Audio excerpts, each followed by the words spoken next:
Hi there everyone and welcome back. You are watching the Vintage Sewing Machine Garage channel and I'm bringing to you a machine that needs no introduction, or at least if you are a vintage sewing machine fan, you may likely recognize this machine, or if you've just been watching my channel, you've heard me talk forever about one of my favorite machines, and that is the Singer 201.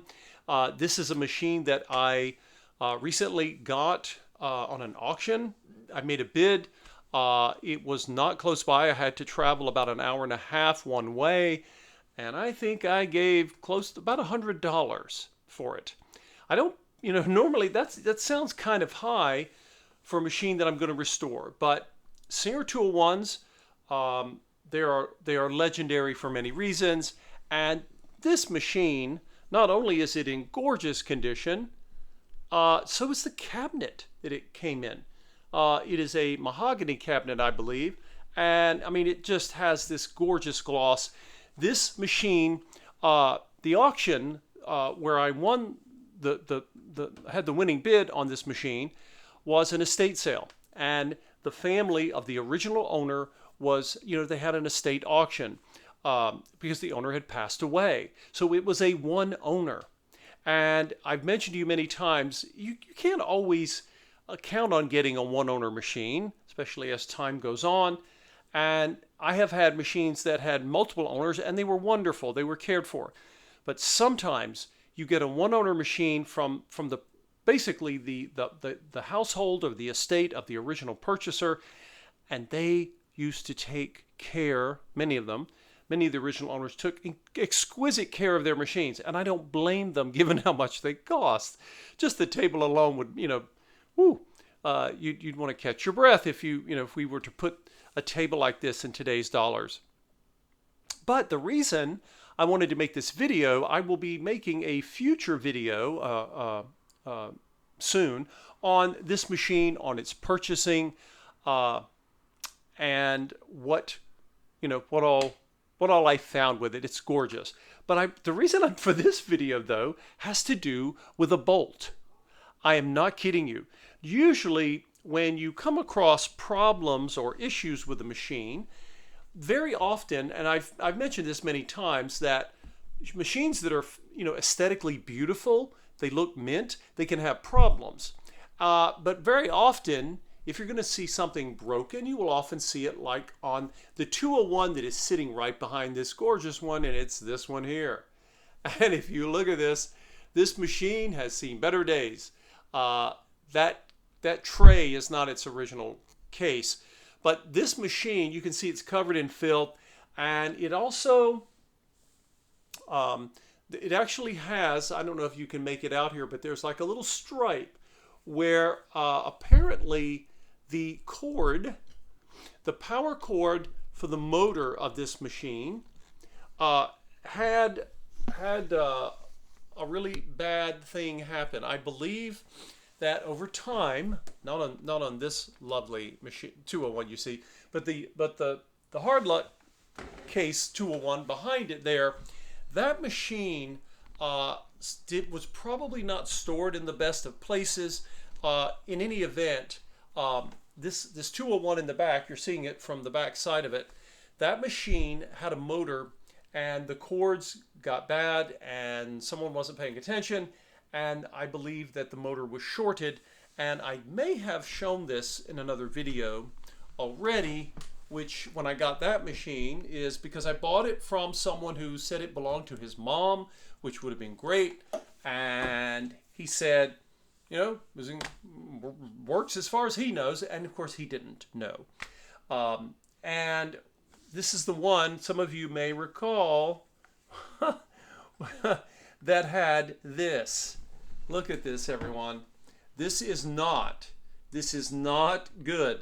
When I removed this motor from the machine, the filthy one I just showed you, it's not just a matter of the fact that the insulation on the cord is pretty much gone, but this there was melting. Okay, so when this when this motor was on that machine, there was some sort of shorting, and the wires got very hot, and some of the insulation melted, and you can see right here. And so I haven't tested the motor, and I don't know if the motor's good. I have a pretty good, I know I'm making a guess here. I think the motor is probably trashed. It may not be worth reusing, right? I'll need to rewire the entire motor. And do I want to do that? Is that, how many hours do I want to spend with that? I have shown the inside of motors before, but this is the reason I'm showing this to you. Remember when sometime back I've had a couple of videos in 2025 where I had machines that I had to salvage, and a tiny minuscule percentage of the machines I've had I chose to part out, if as it were. And I mentioned to you all at the time that I said, you may see me in those videos where I'm cataloging the parts and I'm putting them in bags and writing down what they are, that, it may save another machine or it can come in handy. This is why I don't throw things away. And sure enough, this machine is, because this bolt right here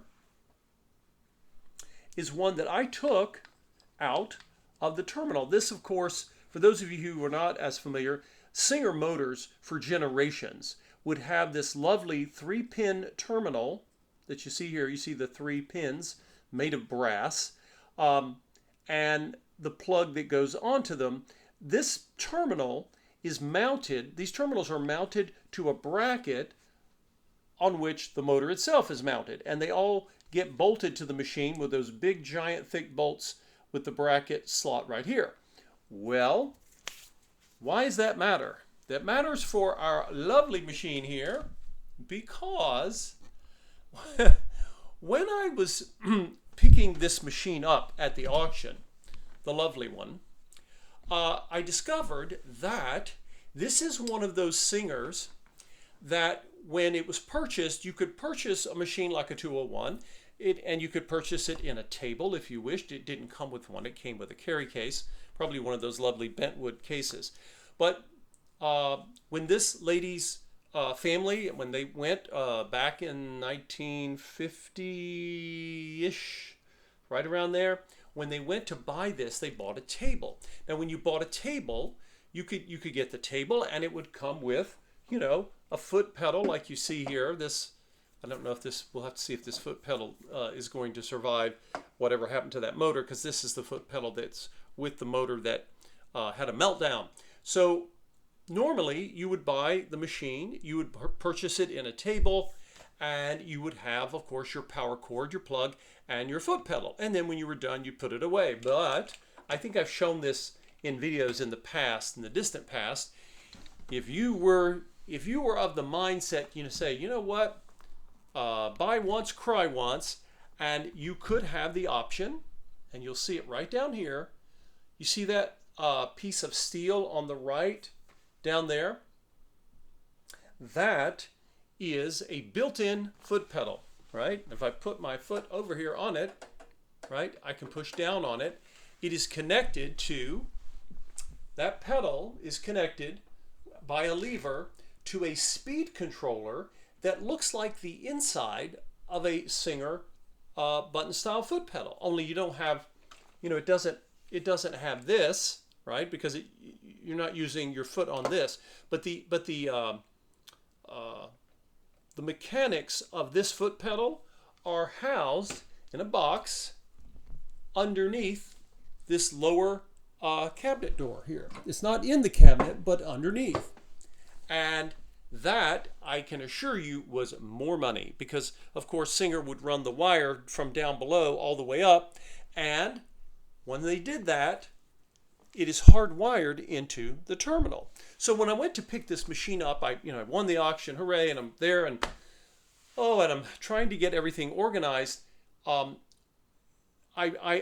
is a strong preference of mine. I can't always do it, but it's a strong preference to remove a sewing machine from its table, so that when I'm transporting it, I am a lot more likely to preserve the table, because these machines are really heavy. and just getting it loaded without dropping the table, it makes sense. Well, when I went to do that, I thought, okay, well, let's just remove. Oh, no, because the speed control wire was wired into the terminal. So I went ahead and removed that wire and, took the machine out, got everything home.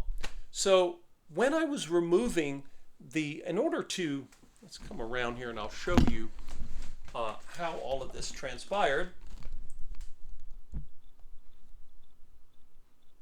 So the terminal, let's see if this is going to show up for you guys.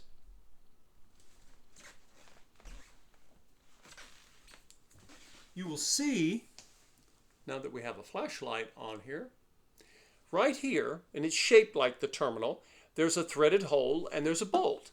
And of course, the terminal is mounted there, as I was explaining earlier. You undo the bolt, you take the terminal down, you remove these thumb screws, depending on which ones you need to remove, and you either insert or uninstall the wires. Well, when I went to take the bolt out, I kid you not. First of all, this is the bolt that was in it. Now, the bolt that you see, or you will see as soon as I tilt the camera down. So this is the bolt that came out of this mounting. Now, it is the same exact threading as the bolt that I took out of the other, the old, presumably burned up motor. When I took this out, I checked it, and we can check it right now. I'll show you. It's threaded beautifully, and it goes right in, and and it is just fine in terms of its length. So what is confusing to me is I know that there sometimes, even with Singer, who were good about consistency, over time, like this motor came off a 201. And actually, they appear to be in similar vintage, these two 201s. But for whatever reason, the bolt that held the terminal to the forlorn 201, right there, it is this length. The one that was in the lovely 201 right here, that is, not only is it longer, put these closer to where you guys can see. So not only is it longer, it was bent. And I have no idea how it happened. In fact, I was there, we had gotten the table and the machine out of the house where the estate auction had been held. And so I'm going and I'm like, okay, and I have my screwdriver with me because I came prepared. And I start to, this terminal is mounted, right, as you would expect. And I start turning, and it turns, and it won't come out. And I'm thinking, what is going on here? I almost didn't get it out, but I finally managed to do so. And then, look at this. I have no idea how this happened. Now, this machine, there is absolutely no evidence whatsoever that this machine was ever dropped. I mean, it is gorgeous. I mean, truly beautiful. So, what could have caused this? I don't know. And honestly, all's well that ends well. I got the bolt out. It's not a big deal. The new bolt goes in. But I don't know if someone took a bolt that maybe it was meant for a terminal. Maybe, I don't know. And maybe they kept turning it and bent it somehow.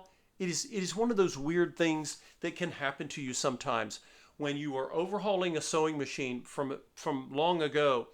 And, just weird, quirky things happen sometimes.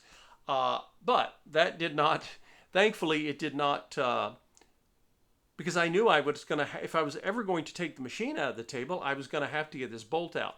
So these bolts are high quality. If this is an original Singer bolt, and I think it is, they were not poorly made. That's some strong steel. So I really don't know. It's one of those odd things. I'm just going to, have to strike it up to who the heck knows.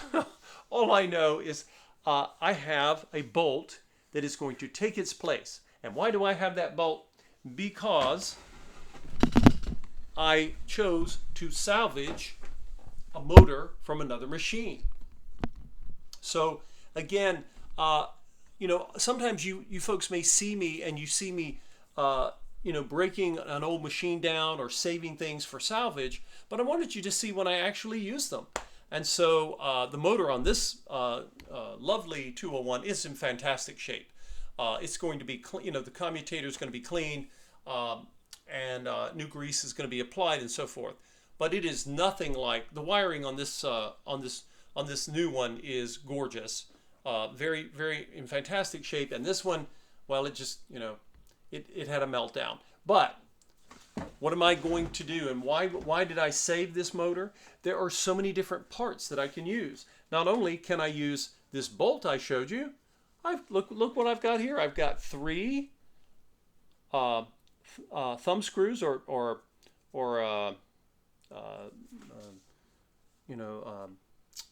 screw nuts, the things that you put on here to hold the wires in place.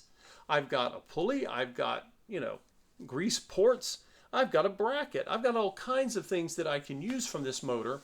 And sometimes, I don't do this very often, but sometimes it's actually helpful to salvage not only machines but a motor, because again, if this was a rare motor, I'd say, well, let's rebuild the whole motor and rewire it. But these motors are not rare. Singer had the B-class motor, and this specific one is, let's see if they have it listed here, BRJ7. And this was made in St. John's in Canada. It was made in the, Singer had a plant in Canada. They have plants all over the world, but they had one in Canada. It was made here. But these motors are very, very commonly found. And so I decided to salvage it. But I just wanted you guys to see, what a difference it makes. You can tell how beautifully this machine was cared for.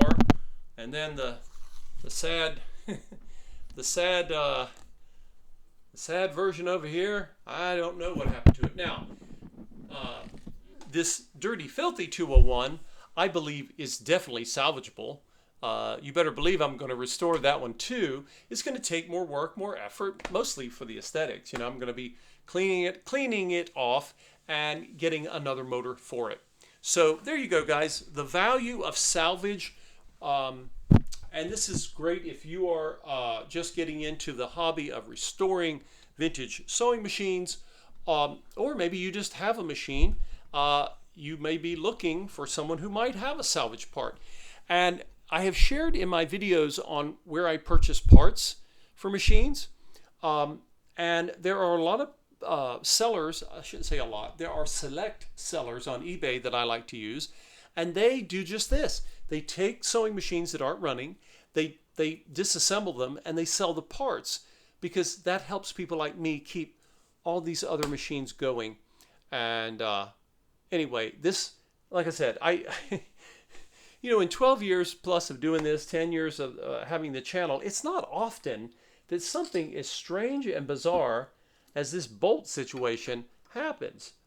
So I thought I would share that with you. And if you ever have something like that happen and you have no idea why, don't feel bad. As much of this work as I've done, it happens to me too. It's just part of the journey to cop a phrase, or it's just part of the it's part of the deal. That's just the way it is. So I hope all of you have enjoyed seeing that even odd things happen to those of us who have a lot of experience restoring machines. If you have not, please consider donating to the channel on any of the Buy Me a Coffee links. And you can also subscribe to the channel if you have not done so. And I will see you all next time.